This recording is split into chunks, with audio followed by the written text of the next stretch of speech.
তালে সহবতে জিকির হবে, আওয়াজ এক তালে হবে, জবান বন্ধ।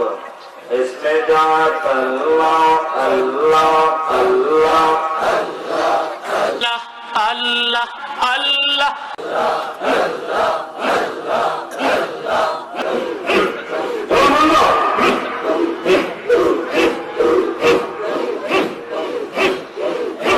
একদল ওলামায়ে কেরাম আবার বের হইছে, এরা বলে ইল্লাল্লাহ নামের জিকির করা জায়েজ নাই। হাটহাজারী মাদ্রাসার সুনামধন্য মহাপরিচালক আহমদ শফি দামাত বারাকাতুহুল আলিয়া চরমনাইয়ের ময়দানে বয়ান করে বলছেন, যে মাওলানা বলবে ইল্লাল্লাহ জিকির জায়েজ নাই, তারে মাওলানা বলা জায়েজ নাই। জিকির, এই যে জিকির, আল্লাহ পাক রব্বুল জিকিরের কথা বলেছেন। এই জিকির কি এই জিকির পীর ধরা জিকির, যে পীর ধরে পীরের কাছ থেকে সবক নেওয়া জিকির? তাহলে আল্লাহ নবী সাহাবায়ে কেরাম এরকম জিকির কোথায় করেছেন? সবক নিয়েছেন? নবী করিম সাল্লাল্লাহু আলাইহি ওয়াসাল্লাম জিকির দিয়েছেন যে নামাজের সালাম ফেরার পরে কিছু জিকির আজকার আছে, 5 ওয়াক্ত নামাজের ফরজ নামাজের পরে জিকির আজকার আছে। নবী সাল্লাল্লাহু আলাইহি ওয়াসাল্লাম সকাল সন্ধ্যার জিকির দিয়েছেন, সকালবেলা কিছু দোয়া পড়বে, এগুলি জিকির আজকার। সন্ধ্যাবেলা মাগরিবের সময় কিছু জিকির আজকার করবে, এগুলি রয়েছে। আজকার উন্নম ঘুমাবার পূর্বে কিছু জিকির আজকার দিয়েছেন। নবী করিম সাল্লাল্লাহু আলাইহি ওয়াসাল্লাম বাথরুমে যাবেন তখন জিকির দিয়েছেন, বাথরুম থেকে বেরোবেন জিকির দিয়েছেন। এগুলি জিকির। বাড়িতে ঢুকবেন তখন জিকির, বাড়ি থেকে বেরোবেন তখনকার জিকির, গাড়িতে চড়বেন তখন জিকির, গাড়ি থেকে নামে নতুন জায়গায় নামেন তখনকার জিকির। এইগুলি হচ্ছে জিকির, ইসলামের জিকির। আর ইসলামের জিকির এই নয় যেই জিকির পীরতন্ত্র দিয়েছে আর তাদের সবক নিতে হবে, এইসব বিদআত, এইসব জিকির নেই।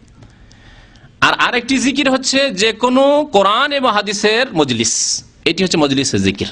যেখানে মজলিসের জিকির বলা হয়েছে তার মানে হচ্ছে আল্লাহ এবং রসুলের কথা আলোচনা করা হচ্ছে, কোরআন এবং হাদিসের কথা বলা হচ্ছে, সেটি হচ্ছে মজলিসের জিকির। তাছাড়া জিকিরের মজলিস, জিকিরের হালকা সাহাবায়ে কেরাম কখনো তৈরি করেননি।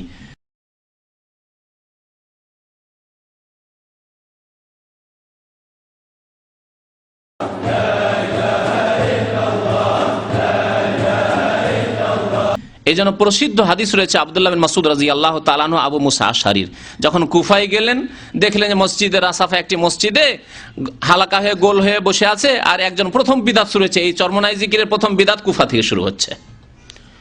একজন লোক বলছে বলো 100 বার সুবহানাল্লাহ, যখন পড়া হচ্ছে কোর্স করা হচ্ছে বলছে 100 বার আলহামদুলিল্লাহ বলো, 100 বার আল্লাহু আকবার বলো। তাও তো চরমনাইদের থেকে ভালো ছিল, সুবহানাল্লাহ আলহামদুলিল্লাহ আল্লাহু আকবার, যদিও বিদআত তবুও এই সম্মিলিত হওয়ার কারণে বিদআত, কিন্তু জিকিরগুলো ছিল পূর্ণাঙ্গ জিকির। আর এদের জিকির ইল্লাল্লাহ, আল্লাহু, হু হু, এসব জিকির রয়েছে। এই জিকির সম্পর্কে ইবনে মাসউদ রাদিয়াল্লাহু তাআলা কি মন্তব্য করেছিলেন? আবু মুসা আশআরী অবাক হয়ে গেলেন, হতভম্ব, যে কি বলবো আমি, আমার চাইতে বড় তিনি।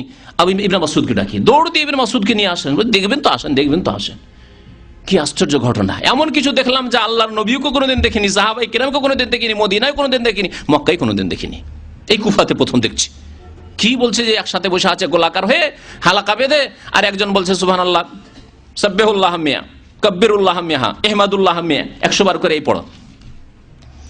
ইবনে মাসউদ এসে বললেন, এইভাবে দেখেছিলেন মুখটা, এসে বললেন, মান আরাফানি ফাকাদ আরাফানি ওয়া মান আরাফানি ফানা ইবনু উম্মে আবদ। যে আমাকে চিনলো সে চিনলো, আর যে চিনে না জেনে রাখো যে আমি হচ্ছি আব্দুল্লাহ বিন মাসউদ সাহিবু নালি রাসূলিল্লাহ সাল্লাল্লাহু আলাইহি ওয়াসাল্লাম। যে ইবনে মাসউদ রাসূলুল্লাহ সাল্লাল্লাহু আলাইহি ওয়াসাল্লামের জুতো স্যান্ডেল বহন করত, জুতো স্যান্ডেল সোজা করে দিত, সেই ইবনে মাসউদ আমি বলছি। এখনো আল্লাহর নবীর পাত্র বাসন যেগুলি তিনি ব্যবহার করতেন, যে কাপড়গুলি পরতেন, সেগুলি ছিঁড়ে যায়নি, ভেঙে যায়নি, বেশি পুরানো হয়নি, মাত্র ক বছর হয়েছে। আর তোমরা এই নতুন কাজ কোত্থেকে শুরু করলে? হাল আনতুম আহাদা মিন উম্মতি মুহাম্মাদ মিন সাহাবাতি রাসূলিল্লাহ সাল্লাল্লাহু আলাইহি ওয়াসাল্লাম।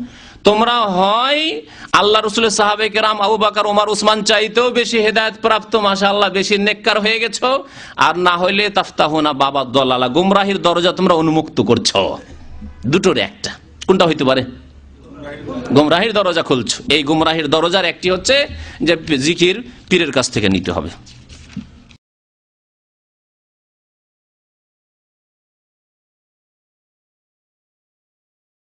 আসলে আমাদের মুরব্বিয়ানে কেরামরা যা বলছেন আমরা তা শুনিয়ে দেই।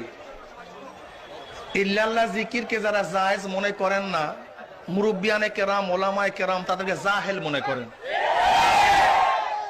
একেবারে নাহু এবং সরফ, ব্যাকরণের বিদ্যা না থাকলেই ওই ব্যক্তি শুধু ইল্লাল্লাহ জিকিরকে নাজায়েজ বলতে পারেন।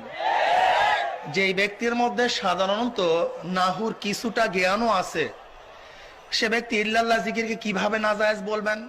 বলতে পারেন মুস্তাসনা মিনহু জিকির না থাকার কারণে শুধু ইল্লাল্লাহ জিকির জায়েজ নাই। যদি এই প্রশ্নই হয় তাহলে ওই ব্যক্তিকে প্রশ্ন করেন, কোন ব্যক্তি যদি নামাজের মধ্যে পড়ে ইল্লাল্লাযীনা আমানু ওয়া আমিলুস সালিহাতি কানাত আমিলুস সালিহাতি ফালাহুম আজরুন গায়রু মামনুন ফামা ইউকাযযিবুকা বা'দু বিদ্দিন আলাইসাল্লাহু বিআহকামিল হাকিমিন, এই আয়াত পড়ল, ওই ব্যক্তির কাছে প্রশ্ন করেন এর নামাজ সহি কি সহি না? কি কথা বলেন না কেন? উল্লেখ করা ব্যতীত নামাজ সহি হয়ে থাকে তাহলে এই জুমলাও কি আছে? সহি আছে। আর তার ফতোয়া অনুযায়ী এই 11টা কি নাই? সহি নাই। তাহলে ওই ব্যক্তিকে প্রশ্ন করেন যদি নামাজ সহি হয়ে থাকে তা 11 তো সহি, আর 11 সহি যদি হয়ে থাকে তা ইল্লাল্লাহ সহি হবে না কেন? তাকে প্রশ্ন করেন। এরপর এই মুরুক্ষকে প্রশ্ন করেন, হ্যাঁ মুরুক্ষ, ইল্লাল্লাহ কি শুধু কলেমার অংশ? ইল্লাল্লাহ কি শুধু কলেমার অংশ? এটা তো কোরআনের অংশ। ওয়াল্লাযীনা ইযা ফাআলু ফাহিশাতান আও যালামু আনফুসাহুম যাকারুল্লাহ ফাস্তাগফিরু লিযুনুবিহিম ওয়া মান ইয়াগফিরু যুনুবা ইল্লাল্লাহ। কি কথা ঠিক না? ওই পাগলকে প্রশ্ন করেন, পাগল, যদি লা ইলাহা ব্যতীত ইল্লাল্লাহ উল্লেখ করে জায়েজ না থাকে, নাউযুবিল্লাহি মিন যালিক, আল্লাহ আমাকে মাফ করুক, তাহলে আল্লাহ পাকের এই কোরআন বলা ভুল হয়ে গেছে কেন? আল্লাহ পাক এখানে লা ইলাহা বলেন নাই তো। কি কথা বুঝাই ঠিক না? এখানে ইল্লাল্লাহ আগে তো লা ইলাহা নাই, তাহলে এখানে ইল্লাল্লাহ উল্লেখ করে আল্লাহর জন্য কি হয়ে গেছে? নাউযুবিল্লাহি মিন যালিক, কি হয়ে গেছে? ভুল হয়ে গেছে। গাধা বলে যে ইল্লাল্লাহ জিকির করলে সওয়াব হবে না।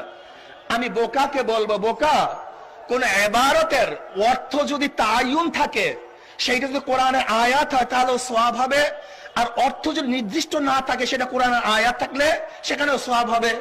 যেরকম কোন ব্যক্তি যদি পড়ে আলিফ লাম মিম, কি সওয়াব হবে কি হবে না? অর্থ কে জানেন বলেন? তাহলে মাফহুম জানি না, অর্থ জানি না, যেহেতু কোরআন কি হয়ে গেছে সওয়াবের মধ্যে রওয়ায়াত আছে যে ব্যক্তি শুধু আলিফ লাম পড়বে প্রত্যেকটা হরফে তার 10টা করে নেকি হয়ে যাবে। তাই যেহেতু ইল্লাল্লাহ কোরআনের আয়াত, আর ইল্লাল্লাহ যদি কেউ কোরআনের আয়াত এই হিসাবে তেলাওয়াত করে তার প্রত্যেকটা ইল্লাল্লাহর মধ্যে যতগুলি হরফ আছে প্রত্যেকটা হরফে 10 নেকি হয়ে যাবে। কাজে জাহেল ব্যতীত কোন ব্যক্তি ইল্লাল্লাহ জিকিরকে নাজায়েজ বলতে পারে না। তার মা বলছে তুমি যাও, এখান থেকে যাও। বাচ্চা মায়ের আঁচল ধরে বলতেছে তুমি সারা। বাচ্চা কি বলতেছে? তুমি সারা, তুমি সারা। কি বুঝলেন? কি কথা বলেন না কেন? কি অর্থ হইছে? সমস্ত মানুষই জানে, এই বাচ্চাও বুঝে ইবারত, এই বাচ্চা যতটুকু ইবারত বুঝে, বাংলা তর্জমা বুঝে, ওই গাধা সেই তর্জমাটুকু বুঝে না। বাচ্চা বলছে তুমি ছাড়া, তুমি ছাড়া। এই তুমি ছাড়ার মধ্যে কথা আছে, মা তুমি ছাড়া এখান থেকে আমি যাব না, এটা উল্লেখ করার প্রয়োজন নাই। প্রশ্ন করলেন হুজুর আপনার মাথার মধ্যে কি? আমি বললাম টুপি ছাড়া। তার মানে কি হলো? কি কথা বলেন না কেন? আপনারা সবাই বুঝছেন আমার কথা। দেখেন আমি কিন্তু বলি নাই, আপনারাই বুঝছেন। ইল্লাল্লাহ তো মুসবাতের জন্য, নফির জন্য না, ইসবাতের জন্য। কি কথা ঠিক না? যেখানে বৃষ্টি আছে ভাবতে হবে এখানে কি আছে? মেঘ আছে, এটা বলার দরকার নাই। ইল্লাল্লাহ যেখানে আছে সেখানে মুস্তাসনা মিনহু আছে। কি কথা ঠিক না? যেমন আমি বললাম যে আমার মাথায় টুপি ছাড়া, মানে টুপি ছাড়া আর কিছুই নাই। মা তুমি ছাড়া, মানে তুমি ছাড়া আমি যাব না। ইল্লাল্লাহ বলা তুমি আছো, আর কেউ নাই। ইল্লাল্লাহ জিকিরকে নাজায়েজ বলে না, মূর্খ। ওর নাহুর ইলম নাই, ওর সরফের ইলম নাই, এমনকি বাংলা জ্ঞানও সে জানে না। মুহাম্মদ রাসূলুল্লাহ এই বিশ্বাসের অর্থ হলো যে কোন ইবাদতটা কিভাবে করলে আল্লাহ তাআলা আমাদের উপর খুশি হবেন, ইবাদতটা কবুল করবেন, এই তরিকা পদ্ধতিটা একমাত্র মুহাম্মদ সাল্লাল্লাহু আলাইহি ওয়াসাল্লাম থেকে শিখব। যেমন আল্লাহ বলেছেন সিজদা করতে, আমরা যে কোনো ভাবে সিজদা করে দিলাম এমন নয়। সিজদাটা কেমন হবে, নাকটা কেমন থাকবে, কপাল কেমন, হাত কেমন থাকবে, সবকিছু নবীজি থেকে শিখতে হবে। সিজদা হলেই হলো না। তো এই জন্য জিকিরটাও নবীজির থেকে শেখা উচিত। আর রাসূলুল্লাহ সাল্লাল্লাহু আলাইহি ওয়াসাল্লাম, সাহাবীগণ, তাবেঈনগণ, তাবেঈনগণ 1000 বছর পর্যন্ত কোনো মুসলমান ইল্লাল্লাহ জিকির করেননি। তারা লা ইলাহা ইল্লাল্লাহু জিকির করেছেন এবং আল্লাহ রাসূল সাল্লাল্লাহু আলাইহি ওয়াসাল্লাম এটাকে সর্বোত্তম জিকির বলেছেন। লা ইলাহা ইল্লাল্লাহু একবার উচ্চারণ করলে আল্লাহ তাআলা অগণিত সওয়াব দান করেন, জান্নাতে বাগান বানিয়ে রাখেন, বাড়ি বানিয়ে রাখেন। এই সকল সহিহ হাদিসে আসছে। তা আমরা কেন সেই সুন্দর কালেমাটা, আর সবচেয়ে মজার হলো আরবি ভাষার অনেক কঠিন উচ্চারণ আছে, লা ইলাহা ইল্লাল্লাহর ভিতরে কোনো হারফে হালকি নেই, উচ্চারণ কঠিন, জিম বলে ফা নেই, রাল নেই।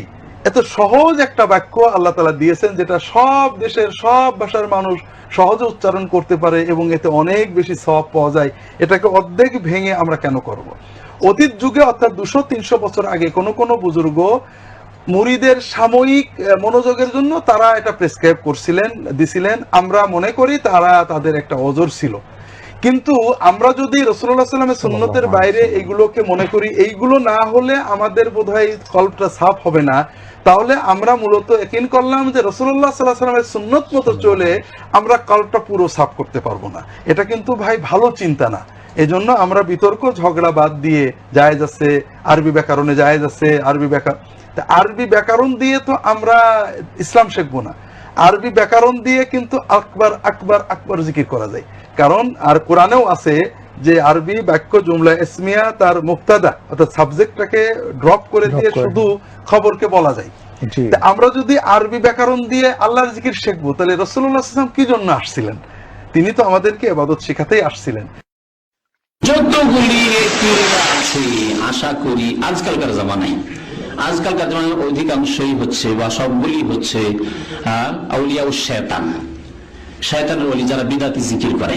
সুন্নতি জিকির হচ্ছে সুবহানাল্লাহ, আলহামদুলিল্লাহ, লা ইলাহা ইল্লাল্লাহ, আল্লাহু আকবার, ওয়ালা হাওলা ওয়ালা কুওয়াতা ইল্লা বিল্লাহ, সুবহানাল্লাহি ওয়া বিহামদিহি, সুবহানাল্লাহি আযীম। সকালের জিকির, বিকালের জিকির, নামাজের পরে জিকির আজকার। আর বেদাতীদের কিতাবে আছে, সুফিদের কিতাবে, যে জনসাধারণের জিকির হচ্ছে লা ইলাহা ইল্লাল্লাহ, আর ওর চাইতে একটু স্পেশাল খাস লোকের হচ্ছে জিকির ইল্লাল্লাহ।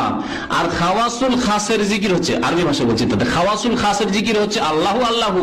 আর আখাসুল খাওয়াস যদি হয় তাহলে হু হু হু। এগুলি সব গুমরাহি, পথভ্রষ্টতা। এই পথভ্রষ্টতা লিপ্ত আছে সুফিবাদী বিশ্বাসীরা। আর কোরআন সুন্নাহর অনুসারীরা জিকির বলে লা ইলাহা ইল্লাল্লাহ, সুবহানাল্লাহ, আল্লাহ তাসবিহ পাঠ করছি, আলহামদুলিল্লাহ, আল্লাহ তোমার সমস্ত প্রশংসা, আল্লাহু আকবার, আল্লাহ তুমি সবচাইতে বড়, ওয়ালা হাওলা ওয়ালা কুওয়াতা ইল্লা বিল্লাহ, তোমার ক্ষমতা আর কুওয়াত ছাড়া আর কারো ক্ষমতা নেই আল্লাহ, আল্লাহ তুমি ক্ষমতা না দিলে আমার কোনো ক্ষমতা নেই আল্লাহ, সুবহানাল্লাহি ওয়া বিহামদিহি, সুবহানাল্লাহিল আযীম। এইভাবে যত জিকির আজকার কোরআন এবং হাদিসে রয়েছে এক কথায় সেগুলি করবেন। আর জিকির করতে করতে জ্ঞান হারিয়ে যাওয়া, এগুলো বিদাতির লক্ষণ। হ্যাঁ, ওয়াজদ হওয়া, হাল হওয়া, বুঝতে পারছেন, মজনুন হয়ে যাওয়া, এইসব হচ্ছে বিদাতিদের লক্ষণ। এগুলি সাহাবায়ে কেরামের হয়নি, তারা উত্তম জিকিরকারী ছিলেন। হ্যাঁ, সর্বোত্তম জিকিরকারী ছিলেন রাসূলুল্লাহ সাল্লাল্লাহু আলাইহি ওয়াসাল্লাম, তার সাহাবায়ে কেরাম, খোলাফায়ে রাশিদিন, তাদের এইসব বিদাতি হাল ওয়াজদ এসব হয়নি। সুতরাং হাল ওয়াজদের কথা, এইসব কথাবার্তা যারা বলে তারা আসলে গোমরাহ পথভ্রষ্ট আউলিয়া ও শয়তান। আমি এই ইতিকাদ রাখি এবং এই আল্লাহ পাকের কাছে দোয়া করি যে আমি আমার এই বিশ্বাসে যেন ভুল পথে না থাকি। আল্লাহ যেন আমাদেরকে সিরাতে মুস্তাকিম দান করেন, আল্লাহ পাক আমাকে সহি কথা বুঝার এবং তার তাবলীগ প্রচার করার জন্য তৌফিক দান করেন। একজন সাহাবী, তার 10 জন স্ত্রী ছিল। সে আল্লাহর নবীর কাছে এসে বলছে, রাসূলুল্লাহ, আমার স্ত্রী 10 জন, জাহিলি যুগে ছিল, এখন আমি ইসলাম গ্রহণ করছি, কি বলবো, কি করবো? আল্লাহর নবী বলছে 4টে রেখে 6টা বাদ দাও। তাহলে কি প্রমাণিত হলো রাসূলুল্লাহর ব্যাখ্যায়? একটা টাইমে কয়টা রাখা যাবে? রাসূলুল্লাহর ব্যাখ্যা 4টা, আর শিয়া ইমাম কোরআন থেকে ব্যাখ্যা করে 9টা প্রমাণ করছেন। তো এইরকম ইল্লাল্লাহ জিকিরও ওই ঠিক ওইভাবেই কোরআন থেকে অপব্যাখ্যা করে প্রমাণ করা হচ্ছে। রাসূলুল্লাহ কোনদিন আল্লাহর নবী সাহাবীকে কখনো ইল্লাল্লাহ জিকির প্রবর্তন করেছেন মর্মে একটা দলিল কিয়ামত পর্যন্ত বাপ কবরের থেকে উঠাই দেখাইতে কথা বুঝতে পারছেন? দেখাইতে পারবেন আল্লাহর নবী ইল্লাল্লাহ জিকির প্রবর্তন করেছেন, দেখাইতে পারবেন আবু বকর সিদ্দিক ইল্লাল্লাহ জিকির প্রবর্তন করেছেন, দেখাইতে পারবেন উমর রাদিয়াল্লাহু তাআলা ইল্লাল্লাহ জিকির প্রবর্তন করেছেন, দেখাইতে পারবেন আলী রাদিয়াল্লাহু তাআলা 4 সাহাবা সহ কোন সাহাবী প্রবর্তন করেছেন? কোন আইম্মায়ে মুজতাহিদিন, ইমাম আবু হানিফা, শাফি, মালিক, হাম্বলি, কেউ ইল্লাল্লাহ জিকির প্রমাণ করেছে? তার শাগিরদেরকে এই নসিহত করছে, এই জিকির করতে বলছে, একটা প্রমাণ দেখা ফিকার কিতাব থেকে? কেউ দেখাইতে পারে? ওনাদের বুজুর্গ কি কইছে আর অপব্যাখ্যা কোরআনের বলল, আর সাধারণ মানুষ ওইখানে কিছু আছে মুরিদ বলছে ঠিক ঠিক করে ঠেলে উঠছে, কথা বলেন না? এগুলো হচ্ছে সব শয়তানিয়ত। আল্লাহ মানে আল্লাহ ছাড়া, আল্লাহ ছাড়া কি? আগের লা ইলাহা বাদ দিলেন, আর কালেমারে ভাগ করে এক অংশ বাদ দিয়ে জিকির করেন, আছে আমাদের লোকের আবেগে করে, এটা কিন্তু তাদের কাছে এটা ইলম নাই। কালেমা করতে হবে, তাম্মাত কালিমাতু রাব্বিকা সিদকান ওয়া আদলা, আল্লাহ পাকের এই কালেমাটাকা সততা এবং ইনসাফের দিক থেকে এটা কমপ্লিট। তো সত্যতা কি? লা ইলাহা ইল্লাল্লাহ, নেই কোনো ইলাহ আল্লাহ ছাড়া, এটা সত্য কথা। ইল্লাল্লাহর মধ্যে কোনো সত্য কথা নেই, লা ইলাহার মধ্যে কোনো সত্য কথা নেই। দুটো মিলাইলে পরে তাম্মাত কালে ইয়া, এবং এটি জাস্টিস। আল্লাহ ছাড়া কোনো মাবুদ নেই, এটা আল্লাহর প্রতি জাস্টিস করা হচ্ছে। অতএব লা ইলাহা ইল্লাল্লাহ কমপ্লিট করবেন, ওই ইল্লাল্লাহ ইল্লাল্লাহ করবেন না। কেউ যদি আল্লাহ শব্দ উচ্চারণ করে আল্লাহ আল্লাহ আল্লাহ আল্লাহ আল্লাহ আল্লাহ জিকির করে, তাহলে এটা শরীয়তে গ্রহণযোগ্য হবে না। যদিও কোরআনে বলছে ওয়াযাকারাল্লাহ যিকরান কাসীরা ফাযকুরুল্লাহ কিয়ামা ওয়া কুউদান, আল্লাহকে স্মরণ করো। আল্লাহকে স্মরণ করতে কোরআনে বহুবার নির্দেশ দেওয়া হয়েছে, কিন্তু আল্লাহকে স্মরণ করার পদ্ধতিটা কার কাছ থেকে শিখবেন? রাসূলুল্লাহ সাল্লাল্লাহু আলাইহি ওয়াসাল্লাম। এই নির্দেশগুলোর মধ্যে কি রাসূল সাল্লাল্লাহু আলাইহি ওয়াসাল্লাম অন্তর্ভুক্ত ছিলেন না? ছিলেন। আর তিনি হচ্ছেন স্পোকসম্যান অফ ইসলাম, ইসলামের মুখপাত্র। ইসলামের প্রত্যেকটা আয়াত, প্রত্যেকটা আহকাম, নিদর্শন, বিধান কিভাবে পরিপালন করতে হবে, এটা কে দেখিয়ে দিয়েছেন? রাসূলুল্লাহ সাল্লাল্লাহু আলাইহি ওয়াসাল্লাম। অতএব আল্লাহর যিকির কিভাবে হতে পারে সেটাও রাসূলুল্লাহ সাল্লাল্লাহু আলাইহি ওয়াসাল্লাম দেখিয়ে দিয়েছেন। আপনি পুরো সুন্নাহ চষে ফেললে দেখবেন আল্লাহ শব্দের, আল্লাহর যিকিরটা যেটা লিসান দিয়ে করার ব্যাপারে রেকমেন্ডেশন দেওয়া হয়েছে, সেখানে হয় আল্লাহ শব্দের আগে কিছু থাকবে, যেমন সুবহানাল্লাহ, আলহামদুলিল্লাহ, অথবা আল্লাহ শব্দের পরে কিছু থাকবে, যেমন আল্লাহু আকবার, অথবা সামনে পিছনে আরো বেশি কিছু থাকবে, যেমন লা ইলাহা ইল্লাল্লাহ ওয়াহদাহু লা শারীকা লাহ লাহুল মুলকু ওয়া লাহুল হামদ ইউহয়ী ওয়া ইউমীত ওয়া হুয়া আলা কুল্লি শাইইন কাদির। এই লাস্ট যিকিরটা, এটা আফদালুল যিকির। এমনকি সকল নবী যারা আরাফাতে এসেছিলেন তারা এই যিকিরটাই বেশি করেছিলেন। আল্লাহ আল্লাহ যিকির কোনো নবীও করেছিলেন, এটাও কিন্তু সহিহ কোনো প্রমাণ নাই। আপনি আল্লাহর জন্য কিছু সাব্যস্ত করতে হবে। আল্লাহ কি? আপনি আল্লাহ আল্লাহ করলে ফায়দা কি? আপনাকে আল্লাহর ওয়াহদানিয়াতের সাক্ষ্য দিতে হবে। লা ইলাহা ইল্লাল্লাহ, আল্লাহ ছাড়া সত্যিকার কোনো ইলাহ নেই, এখন অর্থবহ হলো। আল্লাহু আকবার, আল্লাহ মহান, অর্থবহ হলো। সুবহানাল্লাহ, পবিত্র মহান আল্লাহ, অর্থবহ হলো। আলহামদুলিল্লাহ, সকল প্রশংসা আল্লাহর জন্য, অর্থবহ হলো। আপনাকে আল্লাহর জন্য কিছু সাব্যস্ত করতে বলা হয়েছে। সাব্যস্ত করবেন সেগুলো যেগুলো আল্লাহ এবং তার রাসূল সাল্লাল্লাহু আলাইহি ওয়াসাল্লাম রেকমেন্ড করেছেন, তাহলে সেটাই হবে আল্লাহকে যিকির করার শরঈ পন্থা। তাছাড়া যিকিরের মধ্যে রয়েছে সালাত। সালাত মিন আফদালিল যিকির, তিলাওয়াতুল কোরআন মিন আফদালিল যিকির। দ্বীনের এই যে জলসা আমরা আজকে বসছি, এটাও যিকির, এটাও যিকির। কিন্তু আহলুত তুরুক, তরিকাওয়ালারা যিকির বলতে আল্লাহ আল্লাহ যিকির এবং একসাথে সবাই মিলে হু হু যিকির অথবা ইল্লাল্লাহ যিকির, এগুলো তারা বানিয়েছে। আজকে আমরা সেই ভাইদেরকে আহ্বান করব, সত্যের দিকে আসুন, বোঝার চেষ্টা করুন, বেদাতের জ্ঞানটা নিন, যাতে বেদাত থেকে মুক্ত হতে পারেন। এখানে শত্রুতার কোনো বিষয় নয়, এখানে দলাদলির কোনো বিষয় নয়, এখানে রিয়েল অথেন্টিক ইসলামকে বোঝার বিষয়। কেউ বলে যে এটা আমার মত, এটা আমার মত, এটা এই তরিকা, এটা ওই তরিকা।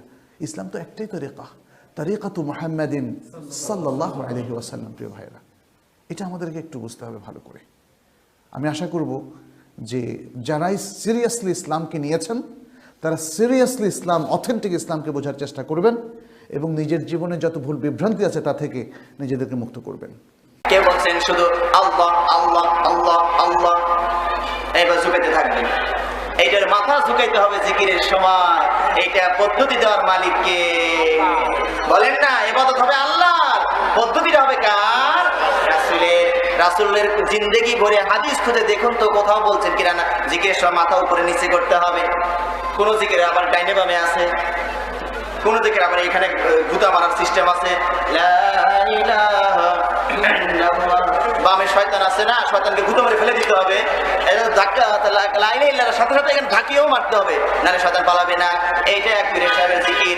আর এক পীর সাহেবের আমি সিঁড়িতে দেখলাম, আরব দেশে অনেক পীরের আছে, আরব দেশে কিছু কিছু দেশে আছে, এক পীরের লাফানি পীর জিকির করতেছে আল্লাহ আল্লাহ, আর খালি লাফাইতেছে, উপর দিকে নিচ দিকে নামে। আর এক পীর দেখলাম ড্যান্সের মতো করে গোল হয়ে দাঁড়াইছে, এদিকে হাত ধরে লা ইলাহা ইল্লাল্লাহ, সব জায়গায় ড্যান্স চলছে, এখানে চলবে না কেন? এখানেও ড্যান্স চলছে। আর এক পীরের জিকির দেখলাম এখানে এক জায়গায় দুজন সামনে দাঁড়িয়েছে, এইটা হলো সামনে এটা পিছনে, সবার ভাগে একটা ছেলে তুলে পড়ছে, আর একজনের ভাগ্যে ছেলে পড়ে একটা মেয়ে পড়ছে। বুঝতে পেরেছেন? এখন ছেলে দুটা মেয়েদের জিকির করতেছে। জিকিরের সিস্টেম কি, একবার লা ইলাহা বলে এদিক যাবে আর ওই দিক যাবে, লা ইলাহা ইল্লাল্লাহ, আবার উঠে লা ইলাহা, আমাদের দুজন মিটমিট করে হাসে, ওগুলো মজার জিকির হচ্ছে তো, হ্যাঁ খুব মজার জিকির হচ্ছে। নাউযুবিল্লাহি মিন যালিক। এই যে ১৭ রকমের পদ্ধতি ঝাঁকাঝাঁকির জিকির, এগুলো কোরআন হাদিসে কোথাও জিকির করবেন। আল্লাহর পদ্ধতি রাসূলের জিকির, জিকির না আকিমিস সালাতা লিযিকরি, আমার জিকিরের জন্য সালাত কায়েম করো। তাহলে জিকির যদি এরকম পাগলামি মুখে আদায় করতে হয়, সালাত আমরা কত ভদ্রভাবে আদায় করি। পাগলকে সালাতের কাছে যেতে নিষেধ করা হয়েছে, কথা ঠিক না ঠিক? সুতরাং জিকির হবে কার? আল্লাহর পদ্ধতি হবে কার? রাসূলের। যেখানে নড়াচড়ার কথা আছে সেখানে নড়বেন, যেখানে নড়াচড়ার কথা নাই শুধু ঠোঁট দুটো নড়বে, সুবহানাল্লাহ, আলহামদুলিল্লাহ, ওয়ালা ইলাহা ইল্লাল্লাহ, আল্লাহু আকবার। তাহলে পদ্ধতিগত বিধাত আছে, আবার শব্দগত বিধাত আছে। অনেকে আছে লা ইলাহা ইল্লাল্লাহ প্রথমে বলে তরঙ্গ আসে না, তরঙ্গ আনা দরকার জিকিরে, তো জিকিরে তরঙ্গ আনতেছে। লা ইলাহা ইল্লাল্লাহ, আল্লাহ রাসূল বলেছেন আফদালুয যিকরি কাউলু লা ইলাহা ইল্লাল্লাহ, উত্তম জিকির হচ্ছে পুরাটা বলা লা ইলাহা ইল্লাল্লাহ, পুরাটা বলা। কিন্তু পুরাটা বললে ঝাঁকি আসে না, তরঙ্গ আসে না, এই জন্য মাইনাস শুরু করে দিয়েছে, মাইনাসের জিকির, কমানোর জিকির। লা ইলাহা ইল্লাল্লাহ কিছুক্ষণ এটা বলে, বলার পরে তরঙ্গ আর দ্রুত আনার চেষ্টা করে, এবারে ইল্লাল্লাহ, লা ইলাহা গেছে গা, ওটাই হজর মাটির নিচে, লা ইলাহা বাদ, এবার কি ইল্লাল্লাহ, বাট আল্লাহ, বাট আল্লাহ, মানে ইল্লা, কিন্তু আল্লাহ, কিন্তু আল্লাহ, কিন্তু আল্লাহ কি আছে না নাই, কোনটা ভাই না, ওটা দরকার নাই, কিন্তু আল্লাহ, কিন্তু আল্লাহ, ওটা ইল্লাল্লাহ বলছে তো, ইল্লাল্লাহ মানে কিন্তু আল্লাহ, তবে আল্লাহ, বাট আল্লাহ, কিন্তু এরপরে হা না না আছে না নাই ওটার খবর নাই। ইল্লাল্লাহ আস্তে আস্তে গতি বাড়াচ্ছে, ইল্লাল্লাহ ইল্লাল্লাহ ইল্লাল্লাহ, এর ইল্লাকে ফেলে দিয়া আল্লাহ আল্লাহ আল্লাহ, এর আল্লাহ আল্লাহ করবে কতক্ষণ, এর শেষে তো হু একটা আছে, হু হু হু হু হু হু হু হু, ঘেউ ঘেউ, কুকুরের ডাক ইত্যাদি। এইরকম জিকিরের পদ্ধতি আল্লাহ রাসূল কোথাও দেয়নি। আমাদের কথা হচ্ছে রাসূলের শরীয়তের বাইরে আপনি যেতে পারবেন না, যদিও এটা আপনার কাছে ভালো লাগে। রাসূল যে পদ্ধতি দিয়েছেন সেই পদ্ধতিতে জিকির করবেন। আল্লাহ রাব্বুল আলামিন আমাদেরকে তৌফিক দান করুন বলে আমিন। সুতরাং চলতে ফিরতে জিকির করবেন সুবহানাল্লাহ, আলহামদুলিল্লাহ, ওয়ালা ইলাহা ইল্লাল্লাহ, আল্লাহু আকবার। মুহাদ্দিসিনে কেরাম এমনও মুহাদ্দিস ছিলেন, আল্লাহর ভয়ে স্মরণে কাঁদতে কাঁদতে বাড়ির ভিজে যেত, স্ত্রী টেরও পাইতো না যে আমার স্বামী এখানে কাঁদতেছে, আল্লাহ স্মরণ করছে। আর এইরকম নীরবে যারা জিকির করবেন তাদের জন্য আরশের ছায়া অপেক্ষা করছে, সুবহানাল্লাহ। আল্লাহ রাসূল বলেছেন 7 শ্রেণীর মানুষকে আল্লাহ রাব্বুল আলামিন আরশের ছায়া দিবেন। এর শেষ নাম্বার বলছে, সময় নেই তো 7টা বলার, এজন্য শেষ নাম্বারে টপ লাভ মারলাম। শেষ নাম্বার বলা হয়তো রাজুলুন যাকারাল্লাহ খালিয়ান ফাফাদাত আইনা, সেই লোক জান্নাতে যাবে, আরশের ছায়ায় স্থান লাভ করবে যে নিরালে নিভৃতে আল্লাহকে স্মরণ করে আর চোখ দিয়ে দর করে পানি বেয়ে যায়, পরিবেশ প্রতিবেশী কেউ টের পাবে না যাও আল্লাহর ভয় কাঁদতেছে।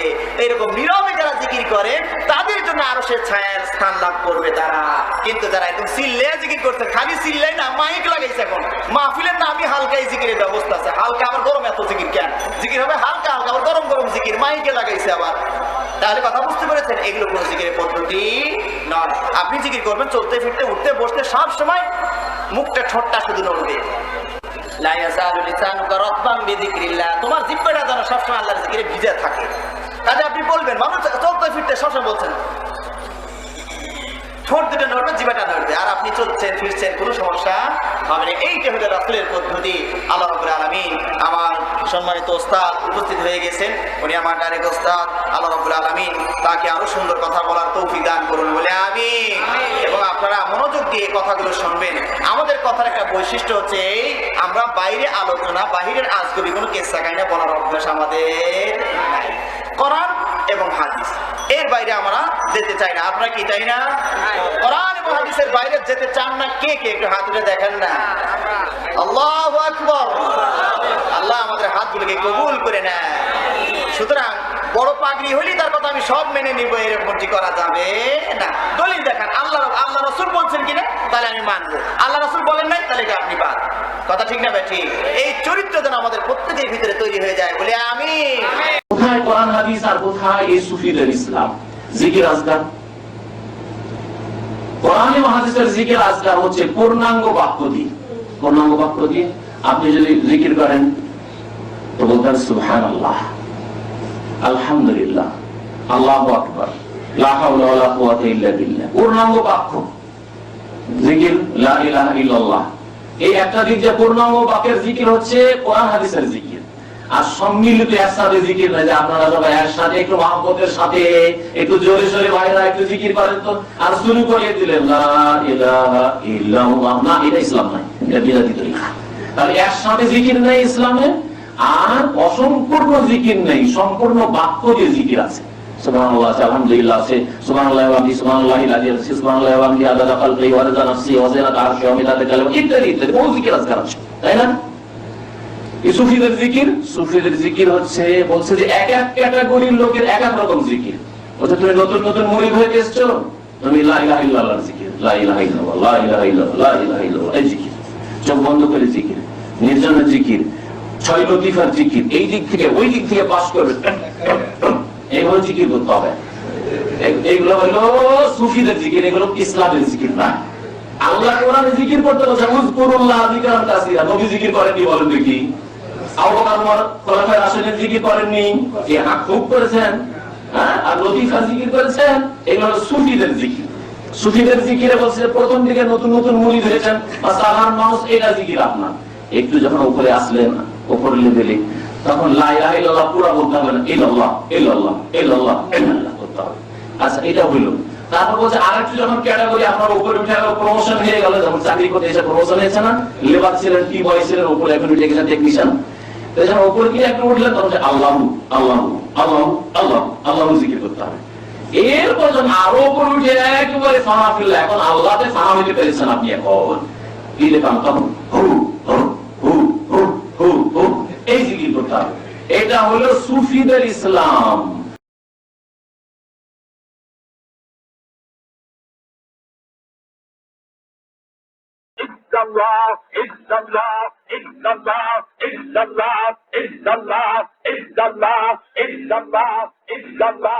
আর নবী করিম সাল্লাল্লাহু আলাইহি সাল্লামের ইসলাম হচ্ছে কামেল বাক্য দিয়ে জিকির করা, অসম্পূর্ণ বাক্য দিয়ে জিকির করা, আল্লাহর সাথে ঠাট্টা মজাক করা, আল্লাহর সাথে বেআদবি করা।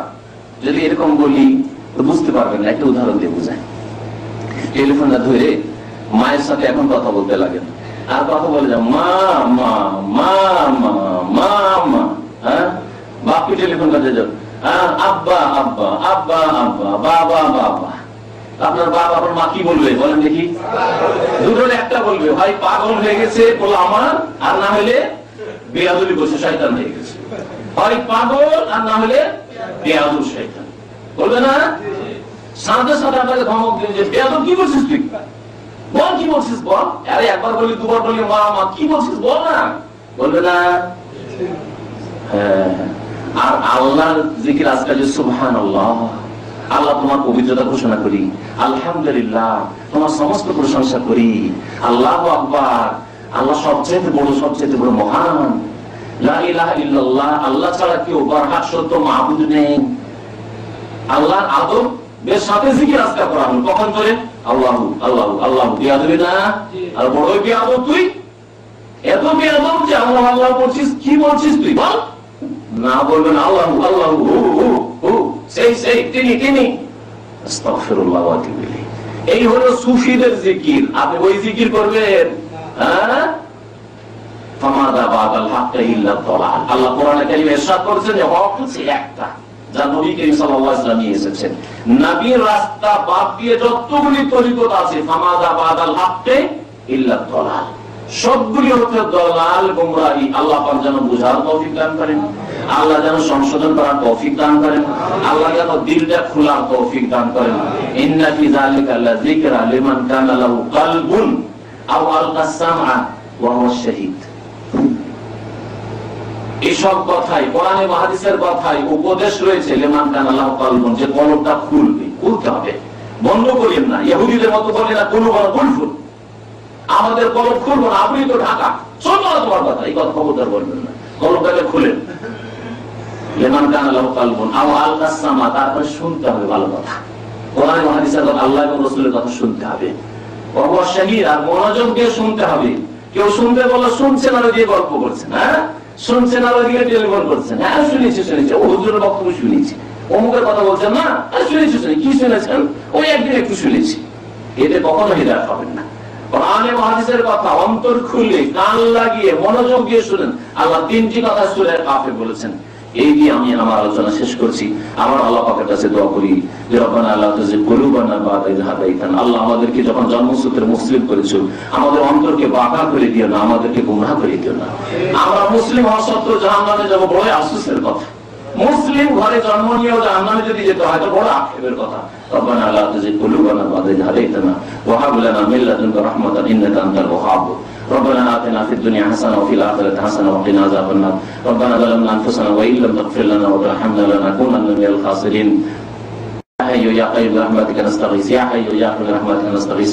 শেষখানে দোয়া করি আল্লাহ পাক রব্বুল আলামিন যেন এই যে আপনাদের দ্বীন শিক্ষার ব্যবস্থা যে সব ভাইরা করে দিয়েছেন, আল্লাহ পাক জাযায়ে খায়ের দান করেন এবং আমাদের সকলকে যেন দ্বীনের হক কথা পেশ করার তৌফিক দান করেন এবং আল্লাহ পাক রব্বুল আমাদের জবানে যেন তাসির দান করেন, তা যেন আল্লাহ পাক রব্বুল দুনিয়াতেও কবুল করেন, তা আমরা ফল পাই, আর আখিরাতে যেন আল্লাহ পাক রব্বুল আলামিন আমাদেরকে মাহরুম না করেন। আল্লাহ পাক যেন কবুল করেন এবং আমাদেরকে যেন জান্নাতুল ফিরদৌস দান করেন। আমাদের আত্মীয়স্বজন যারা গুমরাহ পথভ্রষ্ট হয়ে রয়েছে, আল্লাহ পাক তাদেরকে যেন হিদায়াত দান করেন। দোয়া করেন আল্লাহুম্মা হাদি কওমি ফাইন্নাহুম লা ইয়ালামুন। নবী করিম সাল্লাল্লাহু আলাইহি ওয়াসাল্লাম দোয়া করতেন যে আল্লাহ আমার জাতিকে হিদায়াত করে, এরা বুঝে না। এরা যদি জানতো যে সুফিবাদ পীর মুরিদের ব্যবসা শিরক বলি, তাহলে কখনো তারা পীরের মুরিদ হতে যেত না, তাদেরকে কখনো চান্স দিত না গ্রামে। আল্লাহুম্মা হাদি কওমি ফাইন্নাহুম লা ইয়ালামুন। তারা যদি জানতো যে নামাজ ছাড়লে এত বড় অপরাধ হয়, চিরকাল জাহান্নামে থাকতো, কখনো নামাজ ছাড়তো না। আল্লাহুম্মা হাদি কওমি ফাইন্নাহুম লা ইয়ালামুন। তারা যদি জানতো যে কবর মাজারে গেলে এই আশা নিয়ে যে কিছু পাবো, বড় শিরক, চিরকাল জাহান্নামে থাকতাম, তাহলে কখনো কবর মাজারে গিয়ে এইসব শিরক করতো না, বরং কাঁচা কবরে যেত, গ্রামের কবর কাছে যেত, আখিরাত স্মরণ করার জন্য, পরকাল স্মরণ করার জন্য, আর মাইয়েতের জন্য, বাপ মায়ের জন্য, আত্মীয় স্বজনদের দোয়া করার জন্য যেত। আল্লাহ পাক তাদের অজ্ঞতা যেন দূর করে দেন।